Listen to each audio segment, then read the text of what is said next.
ઓમ શ્રી ગણેશાય નમઃ. જય શ્રી કૃષ્ણ મિત્રો.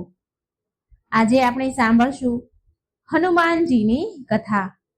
હનુમાનજીની કથાઓ રોજ સાંભળીએ તો પણ સારું છે, અને જો આપણાથી રોજ ન સંભળાય તો મંગળવાર અને શનિવાર આ 2 દિવસે સાંભળવાનો પણ ખૂબ મહિમા છે. માટે મિત્રો, હનુમાનજીની કથા આજે જરૂર સાંભળજો. ઓમ હનુમંતે નમઃ. શેઠ અને તેના દીકરા અને વહુની કથા. એક ગામમાં એક શેઠ તેના પરિવાર સાથે રહેતા હતા. શેઠને 2 દીકરા હતા, રમેશ અને રાઘવ. રમેશ મોટો દીકરો હતો. તેની પત્ની નંદની હનુમાનજીની બહુ મોટી ભક્ત હતી. એ દર મંગળવારે હનુમાનજીનું વ્રત કરતી હતી. શેઠને આ વાત જરા પણ પસંદ ન હતી. એ પૂજા પાઠમાં જરા પણ વિશ્વાસ રાખતા ન હતા. તે તેની વહુને આ બધું કરવા માટે ના કહેતા હતા.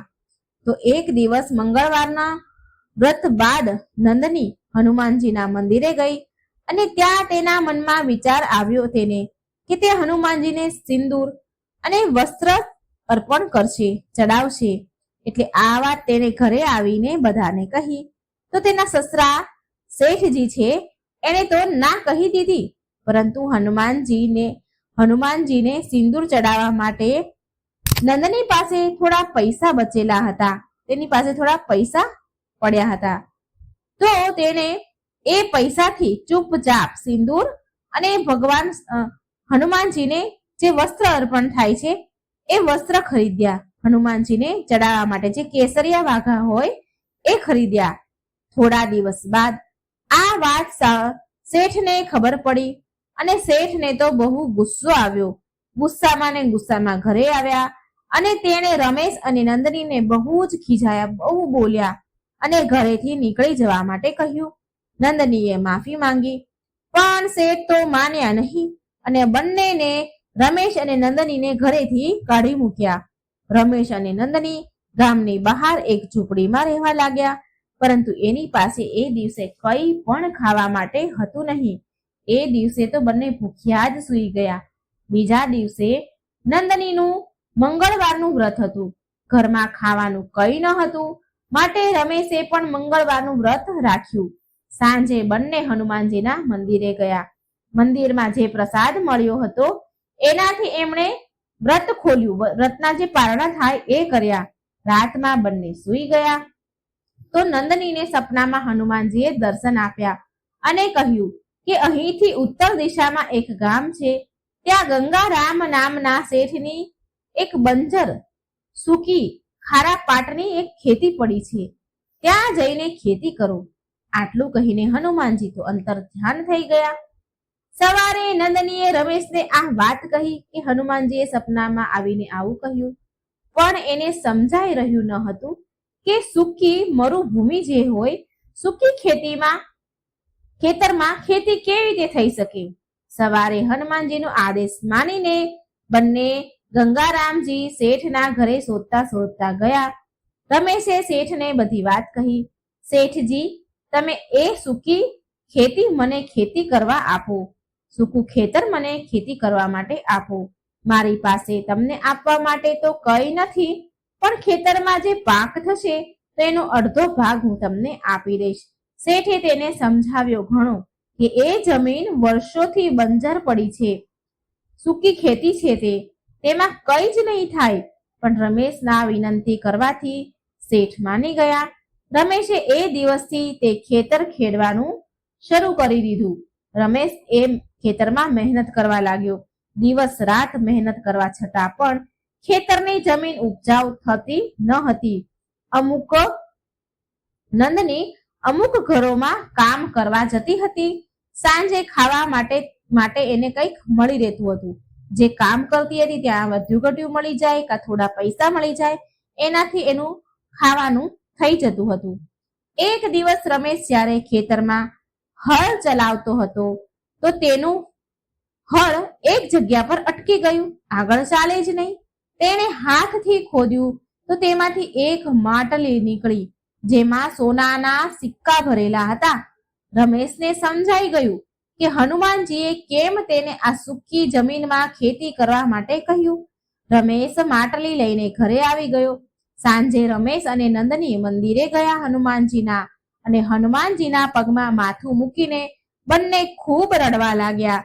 ત્યારબાદ રમેશે થોડા સિક્કા વેચ્યા અને થોડા લોકોને, મજૂરોને તેની સાથે કામ કરવા રાખી લીધા અને પૂરું ખેતર ખેડીને પછી એમાં બીજ રોપ્યા, રોપામણ કર્યું. થોડા સમય બાદ પાક તૈયાર થઈ ગયો. પાકનો અડધો ભાગ તેણે શેઠજીને આપી દીધો.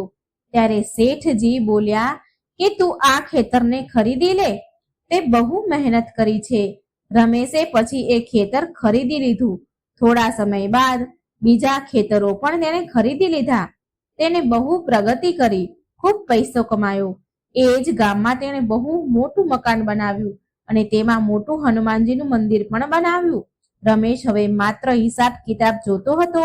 નોકરો ખેતરમાં કામ કરતા હતા.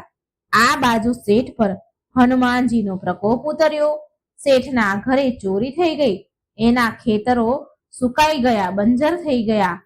શેઠ અને તેનો નાનો દીકરો એ જ ગામમાં આવ્યા જ્યાં રમેશ રહે છે અને રમેશ પાસે કામ માંગવા લાગ્યા. રમેશે જ્યારે એના પિતાને અને એના ભાઈને જોયા તો તે તેના પિતાના પગમાં પડી ગયો, પગે લાગ્યો. શેઠે તેને બધી જ વાત કરી. પછી રમેશે પૂરા પરિવારને તેને ત્યાં તેના ઘરે રાખી લીધા અને તેનો પૂરો પરિવાર મંગળવારનું વ્રત કરવા લાગ્યા અને હનુમાનજીની ભક્તિ કરવા લાગ્યા. હે બજરંગબલી, આવી જ રીતે તમારા ભક્તો પર તમે કૃપા વરસાવજો. હનુમાનજી અને ગરીબ બાળકની કથા. જય બજરંગબલી. મિત્રો, આજે આપણે હનુમાનજીની કૃપાની એક સાચી કહાની સાંભળશું. એક છોકરો હતો. જ્યારે એ 5 વર્ષનો હતો ત્યારે તેના પિતાનું મૃત્યુ થઈ ગયું હતું. આજે એ વાતને ઘણા વર્ષ વીતી ગયા હતા. એ છોકરો હનુમાનજીનો પરમ ભક્ત હતો અને દર મંગળવારે તેની મા સાથે હનુમાનજીના મંદિરે જતો હતો. અચાનક તેની માતાની રાત્રે તબિયત બગડી ગઈ. એની મા દર્દથી બીમારીમાં તડપી રહી હતી અને એ છોકરાથી એની માની પીડા આવી દશા જોવાતી ન હતી. તેને એ સમયે કંઈ જ સમજાઈ રહ્યું ન હતું કે આ શું થાય છે, હું શું કરું. એ છોકરો ગભરાઈ ગયો.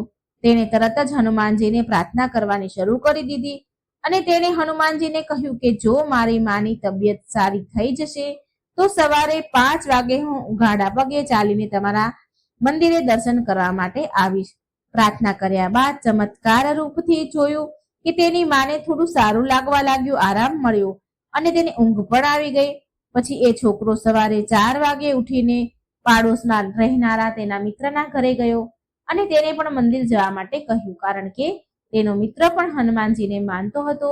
હનુમાનજી પર તેને ખૂબ શ્રદ્ધા, વિશ્વાસ હતો, માટે એ પણ ચાલીને જવા માટે તૈયાર થઈ ગયો.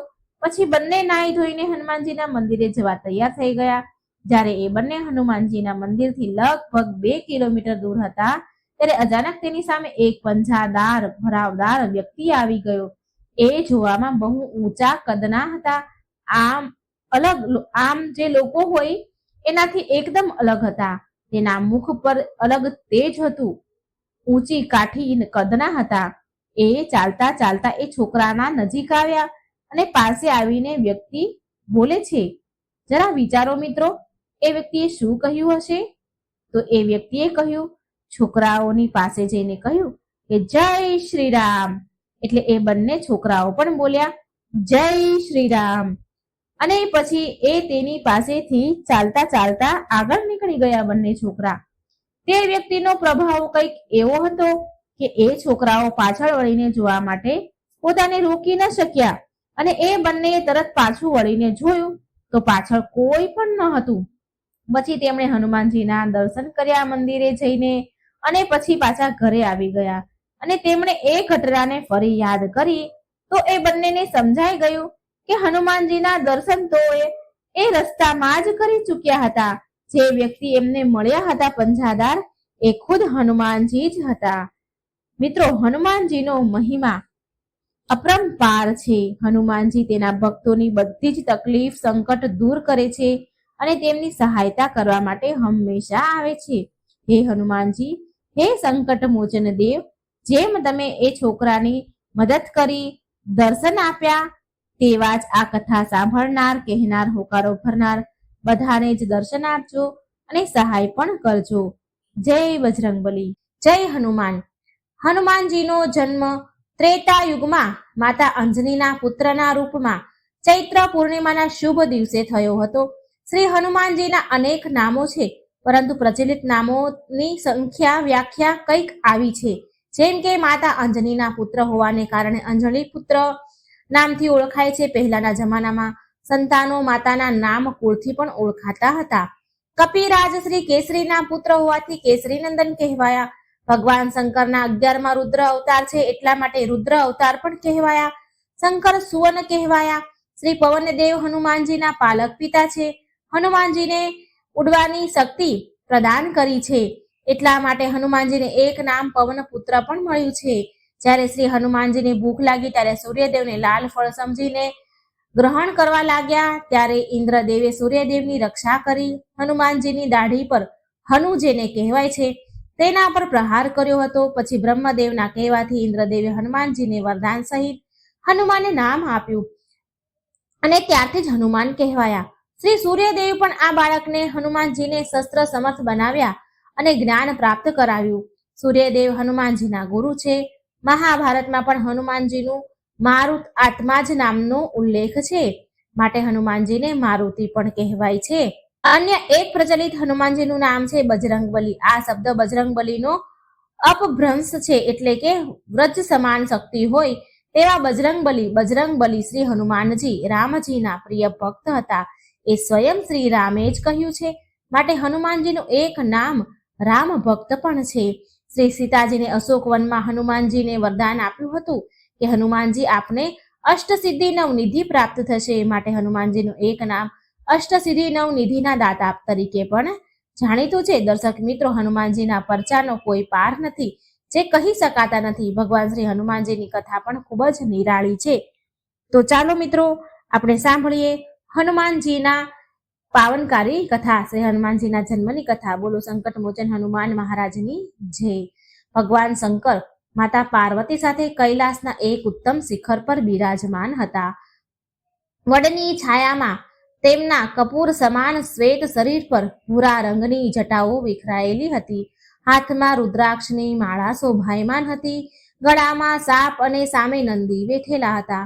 ભગવાન શિવના સહચરો અને અનુચરો ત્યાંથી થોડેક દૂર પરસ્પર વિવિધ પ્રકારની ક્રીડાઓમાં પૂરવાયેલા હતા. ભગવાન શિવના મસ્તક ઉપર ચંદ્રમા ખૂબ જ સુંદર લાગે છે અને ગંગાજીની અમૃતમય ધારાઓ રહેવાને કારણે ત્રીજા નેત્રની વિષમ જ્વાળા શાંત હતી. લલાટ પરથી ભસ્મ અત્યંત શોભાયમાન જણાતી હતી. એકાએક રામ રામ કહેતા ભગવાન શિવ પોતાની સમાધિનો ભંગ કર્યો. માતા પાર્વતીએ જોયું કે ભગવાન મહાદેવ એક અપૂર્વ ભાવથી તેમની તરફ જોઈ રહ્યા છે. પાર્વતી માતા ભોલેનાથ સામે ઊભા થઈ ગયા અને હાથ જોડીને કહેવા લાગ્યા, હે ભગવાન, આ સમયે હું તમારી શું સેવા કરું? શું તમે મને કંઈ કહેવા માંગો છો? ત્યારે ભગવાન ભોળાનાથ કહે છે કે પ્રિયે, આજે મારા મનમાં એક ઘણો જ શુભ સંકલ્પ થઈ રહ્યો છે.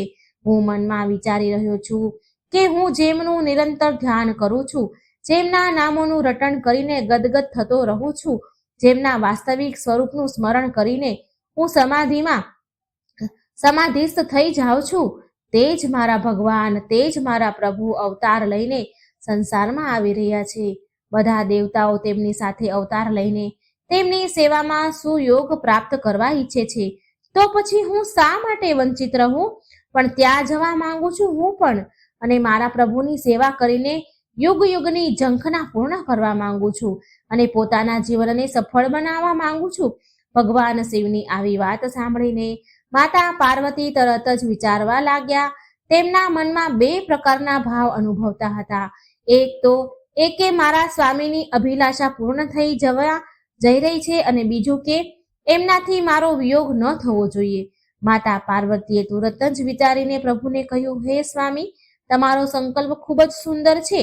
જેમ હું મારા ઈષ્ટદેવની એટલે કે તમારી સેવા કરવા ઈચ્છું છું, તેવી જ રીતે તમે પણ પોતાના ઈષ્ટદેવની સેવા કરવા ઈચ્છો છો. તમે કૃપા કરીને મને એવી શક્તિ આપો કે મારું હૃદય તમારા સુખમાં જ પોતાનું સુખ માને. બીજી પણ એક વાત છે કે પ્રભુનો અવતાર આ વખતે રાવણના નાશ કરવા માટે થઈ રહ્યો છે. રાવણ તમારો મોટો ભક્ત છે. તેણે તો પોતાનું મસ્તક સુદ્ધા તમને ચડાવ્યું છે.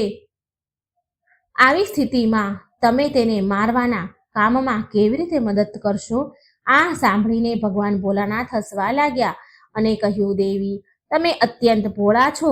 આમાં વિયોગની તો કોઈ વાત જ નથી. હું એક રૂપમાં અવતાર લઈને પ્રભુની સેવા કરીશ અને બીજા રૂપમાં તમારી સાથે રહીને તેમની લીલાઓ બતાવીશ અને જે તે સમયે તેમની પાસે જઈને તેમની સ્તુતિ પ્રાર્થના કરીશ. હવે રહી તમારી બીજી વાત, તો એમાં તો જેમ રાવણ મારી ભક્તિ કરે છે તેવી જ રીતે તેણે મારા એક અંશની અવગણના પણ કરી છે. તમે તો જાણો છો કે 11 સ્વરૂપોમાં હું રહું છું. જ્યારે રાવણ પોતાના 10 મસ્તક ચડાવીને મારી પૂજા કરી હતી ત્યારે તેણે મારા એક અંશની પૂજા કર્યા વગર જ છોડી દીધું હતું. હવે હું તે જ અંશના રૂપમાં તેની વિરુદ્ધ યુદ્ધ કરી શકું છું અને મારા પ્રભુની સેવા કરી શકું છું. મેં વાયુદેવ દ્વારા અંજનીના ગર્ભથી અવતાર લેવાનો નિર્ણય કર્યો છે.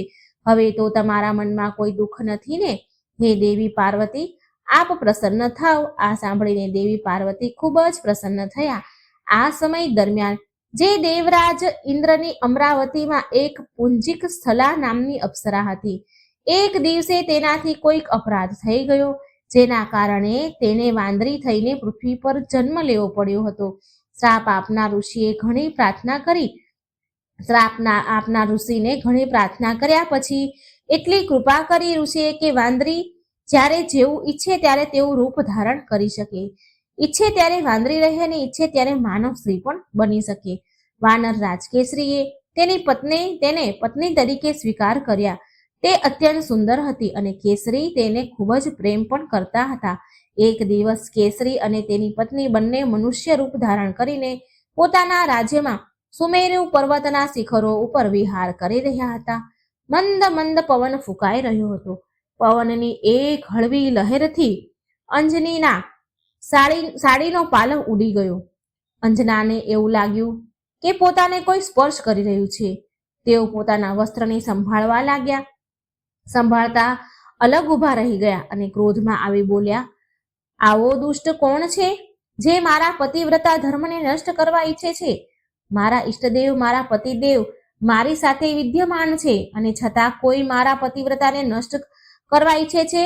હું તેને હમણાં જ શ્રાપ આપીશ અને ભસ્મ કરી નાખીશ. પછી તો તેમને એવું લાગ્યું કે જાણે વાયુદેવ કંઈક કહી રહ્યા છે. વાયુદેવ અંજનીને કહેવા લાગ્યા, હે દેવી, મેં તમારું વ્રત નષ્ટ નથી કર્યું. હે દેવી, તમને એક એવો પુત્ર થશે જે શક્તિમાં મારી સામે સમાન હશે. બળ અને બુદ્ધિમાં તેની કોઈ બરાબરી નહીં કરી શકે. હું તેનું રક્ષણ કરીશ. તે ભગવાનનો સેવક થશે. ત્યાર પછી અંજની અને કેસરી પોતાના સ્થાને ગયા. ભગવાન મહાદેવે અંશ રૂપે અંજનીના કાન દ્વારા તેમના ગર્ભમાં પ્રવેશ કર્યો. ત્યારબાદ ચૈત્ર સુદ પૂર્ણિમાના દિવસે, મંગળવારના દિવસે અંજની માતાના ગર્ભથી ભગવાન ભોલાનાથે વાનર રૂપે અવતાર ધારણ કર્યો. અંજની અને કેસરીના આનંદનો પાર ન રહ્યો. શુક્લ પક્ષના ચંદ્રની જેમ દિન પ્રતિદિન મોટા થતા બાળકનું લાલન પાલન ખૂબ જ મન લગાવીને માતા અંજની કરે છે. અંજના ક્યાંક જતા તો તેની પાછળ પોતાની છાતી સાથે લગાડતા. કેસરી બાળકને પોતાની પીઠ પર બેસાડીને છલાંગો લગાવતા. પોતાના બાળકને આનંદિત થતો જોઈને બંને પતિ પત્ની આનંદ મગ્ન થઈ જતા. આમ ભગવાન શ્રી બાલ હનુમાનજી શંકર સુવન કહેવાયા. બોલો ભગવાન સંકટ મોચન પવન પુત્ર હનુમાનની જય. દર્શક મિત્રો, આજના શુભ દિવસે હનુમાનજીની પાવનકારી કથા, શ્રી હનુમાનજીની કથા સાંભળવાથી જ પુણ્યની પ્રાપ્તિ થઈ જાય છે.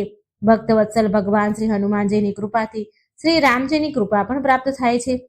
ભગવાન શ્રી રામજી સાથે હનુમાનજી આજે જે ભક્તો પૂજા આરાધના કરે છે તેમની ઉપર ભક્ત અને ભગવાન બંનેની કૃપા પ્રાપ્ત થાય છે. હવે આપણે ભગવાન રામ સાથે જોડાયેલ પવનપુત્ર હનુમાનજીની કથા સાંભળીશું. તમામ ભક્તોને વિનંતી છે કે આ કથાને અંત સુધી ધ્યાનથી સાંભળજો, જેથી પવનપુત્ર હનુમાનજી કૃપા આપણા ઉપર વરસાવે. બોલો પવનપુત્ર હનુમાનજીની જય. એક વારની વાત છે. દ્વારિકા નગરીમાં ભગવાન શ્રી કૃષ્ણ પોતાની રાણી રૂકમણી અને સત્યભામા સાથે વાતચીત કરી રહ્યા હતા. ત્યારે રૂકમણી ભગવાન શ્રી કૃષ્ણને કહે છે કે પ્રભુ, મારે એક પ્રશ્ન પૂછવો છે તમને. શ્રી કૃષ્ણ કહે છે, પ્રિય, બોલો, તમારો શું પ્રશ્ન છે? રૂકમણીજી કહે છે કે પ્રભુ, દરેક વિવાહિત સ્ત્રી પોતાની શેથામાં સિંદૂર લગાવે છે. તેના રૂપ અને શોભાનું મહત્વ વધારે છે, પરંતુ તેના પાછળનો સાચો અર્થ શું છે એ હું જાણવા માંગુ છું. ત્યારે ભગવાન કહેવા લાગે કે આ પ્રશ્ન કોઈ સ્ત્રીને પૂછો તો વધુ સારું રહેશે. ત્યારે ભગવાન શ્રી કૃષ્ણ કહે છે, સત્યભામા કહે છે કે આ પ્રશ્ન કોઈ સ્ત્રીને પૂછીએ તો વધારે સારું રહે છે. તો ભગવાન શ્રી કૃષ્ણ કહે છે, કેમ પ્રિય, શું તમને મારા જ્ઞાન ઉપર શંકા છે? ના ના, શંકા નથી, પરંતુ જે દરરોજ સિંદૂર લગાવે છે તે પ્રેમ અને લાગણીઓનું ગહન અર્થ દર્શાવી શકે છે. શ્રી કૃષ્ણ કહે છે, તમારી વાત સાચી છે સત્યભામા, પરંતુ જે પુરુષે સિંદૂર લગાવ્યું હોય તે પણ આ ખાસ લાગણીઓ સમજી શકે છે.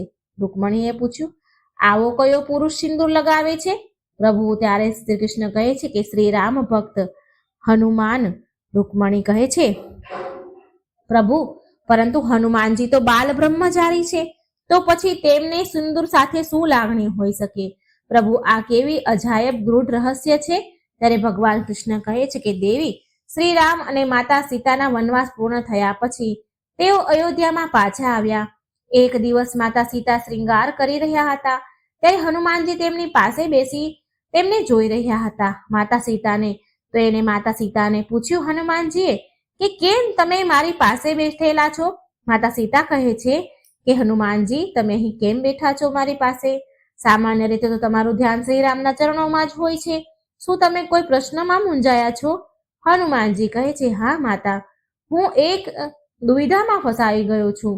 મેં જોયું છે કે દરેક વ્યક્તિ પ્રભુ શ્રી રામને પ્રસન્ન કરવા માટે ભેટ આપે છે, પણ હું તમને શું ભેટ આપું જે તમને પ્રસન્ન કરે? માતા સીતાએ જવાબ આપ્યો, પુત્ર, પ્રભુ શ્રી રામને કોઈ વસ્તુમાં મોહ નથી. તેઓ માટે સંસારની દરેક વસ્તુ સમાન છે. તેમને સર્વ વસ્તુઓ પ્રસન્ન કરી શકે છે. હનુમાનજી પૂછે છે, માતા, તમે આ સિંદૂર શા માટે લગાવો છો? માતા કહે, આ સુહાગણની નિશાની છે. હું શ્રી રામની લાંબી આયુષ્યની કામના કરી સિંદૂર લગાવું છું. આથી તમારા પ્રભુ અને મારા પતિ શ્રી રામનું આયુષ્ય વધશે. હનુમાનજી આ વાત સાંભળીને કહે છે, માતા, તો સિંદૂર પ્રભુને પ્રસન્ન કરવા માટે મહત્વમ છે. હનુમાનજી માતા સીતાથી વિદાય લે છે અને થોડા સમય પછી તે પોતાના શરીર ઉપર સિંદૂર લગાવી માતા સીતાની સમક્ષ આવે છે. માતા આશ્ચર્યથી પૂછે છે કે હે પુત્ર, તમે આ શું કર્યું? હનુમાનજીએ જવાબ આપ્યો, માતા, મેં પણ મારા પ્રભુ શ્રી રામની લાંબી આયુષ્ય માટે સિંદૂર લગાવ્યું છે. હવે તેમના ઉપર પણ કોઈ સંકટ નહીં આવી શકે. પુત્ર હનુમાન, તમે કેટલા ભોળા છો. હનુમાનજી કહે છે, માતા, હવે તો પ્રભુ શ્રી રામ મારા ઉપર જરૂર પ્રસન્ન થશે. માતા સીતાએ કહ્યું, નિશ્ચિત રૂપે. માતા સીતાની આજ્ઞા મેળવીને હનુમાનજી તે જ રૂપે શ્રી રામના દરબારમાં પહોંચ્યા. શ્રી રામ તેમના દરબારમાં વિશેષ ચર્ચા કરી રહ્યા હતા. ત્યાં જ જય શ્રી રામ કરતા કરતા હનુમાનજી તેમની સમક્ષ પહોંચ્યા. હનુમાનજીના આ રૂપને જોઈ દરબારમાં બેઠેલા લોકો હસવા લાગ્યા. એમનામાંથી એક વ્યક્તિ કહે છે કે અરે હનુમાન, આ તમે શું કરી આવ્યા છો? દરબારમાં આવતા પહેલા નાવું પણ યોગ્ય ન સમજ્યું તમે? શું આ છે? આ શું છે? સિંદૂર. હનુમાનજી બોલે છે, હા, આ મેં મારા પ્રભુ માટે લગાવ્યું છે. લોકો હસવા લાગે છે. પ્રભુ માટે પણ આ સિંદૂર?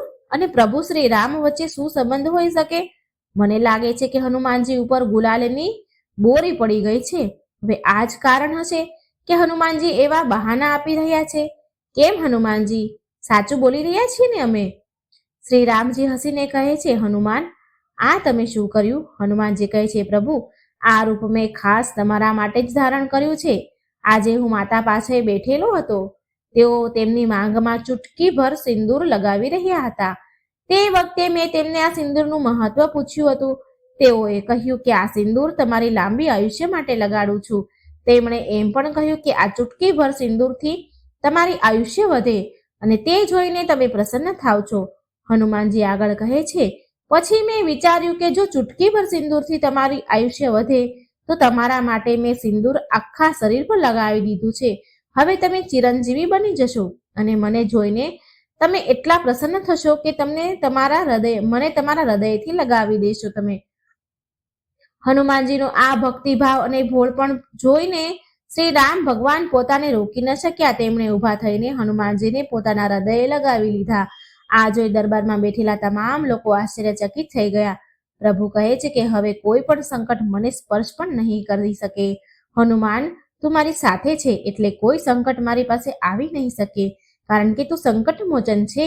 હનુમાન, તારું હૃદય એટલું કોમળ છે કે હૃદયમાં મારા માટે આટલો સ્નેહ જોઈને મારે આભારી બની જવું પડે છે. પુત્ર, આજે મંગળવાર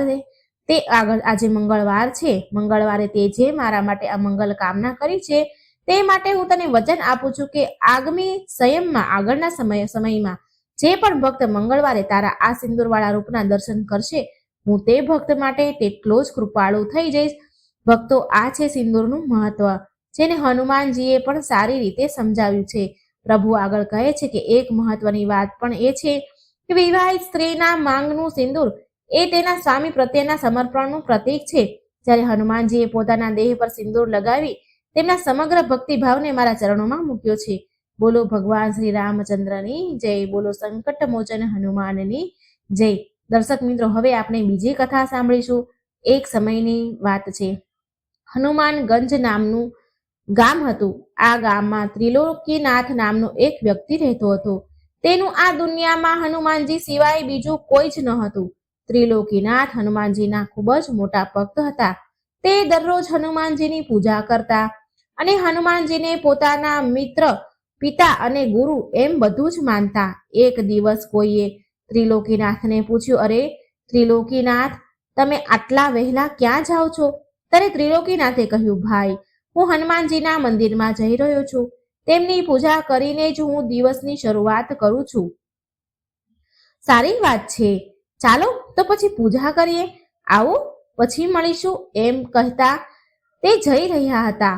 ત્રિલોકીનાથ મંદિરે પહોંચે છે અને મંદિર સાફ કરવા માંડે છે.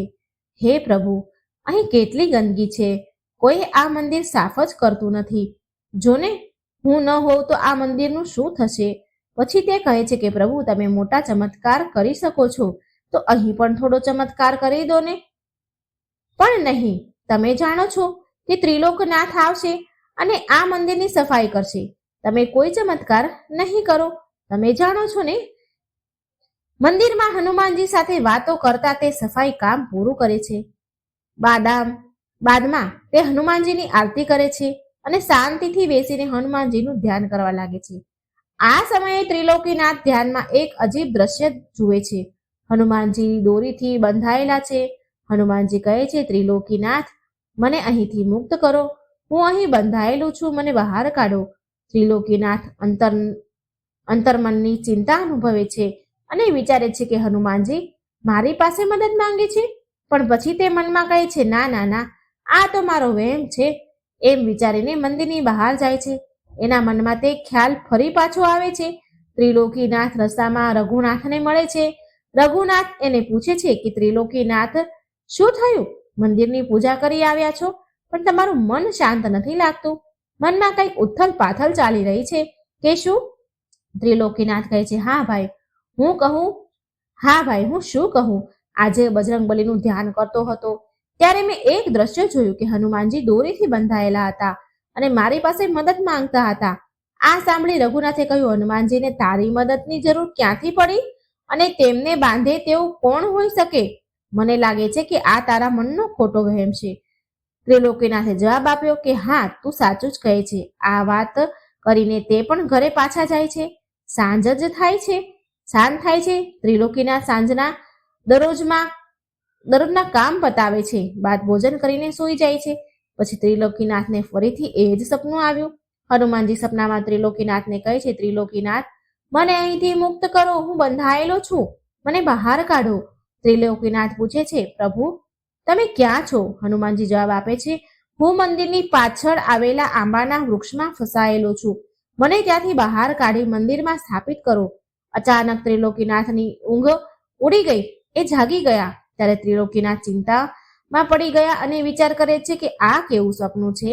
કદાચ હનુમાનજી મને કંઈક સંકેત આપી રહ્યા છે. હું આ વાત પહેલા ગામના સરપંચને સમક્ષ મૂકીશ. બીજા દિવસે ત્રિલોકીનાથ ગામમાં પંચાયત બોલાવે છે. ગામના લોકો ત્યાં ભેગા થયા.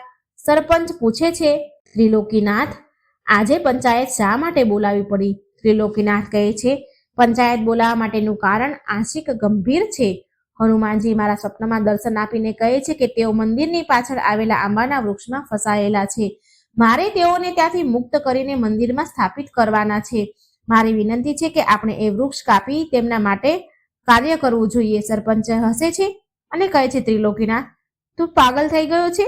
હું સમજુ છું કે તું હનુમાનજીનો ભક્ત છે, પણ તને તો આટલી હદે પણ તું તો પંચાયતનો સમય બગાડે છે. પંચાયતનો સમય બગાડવાનો કોઈ અર્થ નથી ત્રિલોકીનાથ. સરપંચજી, હું સાચું કહું છું. એકવાર એ વૃક્ષ કાપીને જોવું જ જોઈએ. સરપંચ ગુસ્સે થયા છે અને જવાબ આપે છે કે ત્રિલોકીનાથ, તો આટલી મૂર્ખ વાતો કઈ રીતે કરી શકે? તેની અમે કલ્પના પણ નહોતી કરી શકી. આવી મૂર્ખ જેવી વાતો ન કર. અમને કલ્પના પણ નથી કે તું આવું કહીશ, તું આવું પાગલ પણ કરીશ. સરપંચ ગુસ્સે થઈને કહે છે, જાઓ જાઓ, ઘરે જાઓ અહીંથી. આજની સભા અહીં પૂર્ણ થાય છે. તથા સરપંચે ત્રિલોકીનાથને કડક શબ્દોમાં વૃક્ષ કાપવા પર પ્રતિબંધ લગાવી દીધો. ત્રિલોકીનાથ ઉદાસ થઈ મનથી ઘરે પાછા ફર્યા, પોતાના ઘરે જવા લાગ્યા. ત્યારે રઘુનાથ તેની પાસે આવ્યો અને ખભા ઉપર હાથ મૂકીને કહ્યું, ત્રિલોકીનાથ, ચિંતા ન કર. આ બધું તારા મનનો એક વહેમ છે. આના પર વધુ ધ્યાન ન આપ. અરે, તે આંબાનું વૃક્ષ તો સરપંચજીનું છે અને તેમાંથી કેટલાય ફળ મળે છે તેને. તેઓ તારી વાત પર એ વૃક્ષ કાપશે નહીં, તારી વાત માનશે નહીં. વધુ વિચાર ન કર, આરામ કર, બધું સારું થઈ જશે. આમ કહી રઘુનાથ ત્યાંથી ચાલ્યા ગયા. છતાં પણ ત્રિલોકીનાથના મનને શાંતિ ન મળી. તે હજુ પણ વ્યાકુળ જ હતા. તે અચાનક વિચારે છે કે મારે સરપંચજીની વાત માનવી જોઈએ અને કોઈનું વિચારવું જ જોઈએ. હનુમાનજીએ મારી પાસે મદદ માંગી છે, તેઓ મારો આશરો માંગે છે. કોઈ સાથ ન આપે તો પણ હું તેમને મદદ કરીશ. ત્રિલોકીનાથ કોઈનું પણ સાંભળતો નથી. તેઓ એક કુહાડી લઈ વૃક્ષ કાપવા માટે નીકળી જાય છે. મંદિરની પાછળ તે બજરંગબલીનું નામ લઈને વૃક્ષ પર કુહાડી મારી દે છે. તે ઝાડ કાપતો હતો ત્યારે ગામના એક માણસે તેને જોઈ લીધો અને તે તત્કાલ ગામના બધાને વાત કહેવા માંડ્યો. બધા એક સાથે ત્યાં ગામના લોકો ભેગા થયા. ત્રિલોકીનાથ ઝાડ કાપતા કહે છે કે, જય બજરંગબલી, પ્રભુ તમારા માટે કોઈ મદદ ન કરે તો હું શું કરું, પણ હું તમારી મદદ કરીશ. હું તમને આ વૃક્ષમાંથી ચોક્કસ બહાર કાઢીશ. સરપંચજી ત્રિલોકીનાથના કાર્યને જોઈ ગુસ્સે થયા. ત્રિલોકીનાથ, તું કેમ આટલી મૂર્ખતા કરે છે? તારા પાગલપણા માટે તે મારું આટલું સુંદર વૃક્ષ કાપી નાખ્યું. પંચાયત દરમિયાન મેં પહેલેથી જ તને કહ્યું હતું ને કે કોઈ પણ વૃક્ષ કપાશે નહીં. તું દુનિયાનો સૌથી મોટો મૂર્ખ માણસ છે.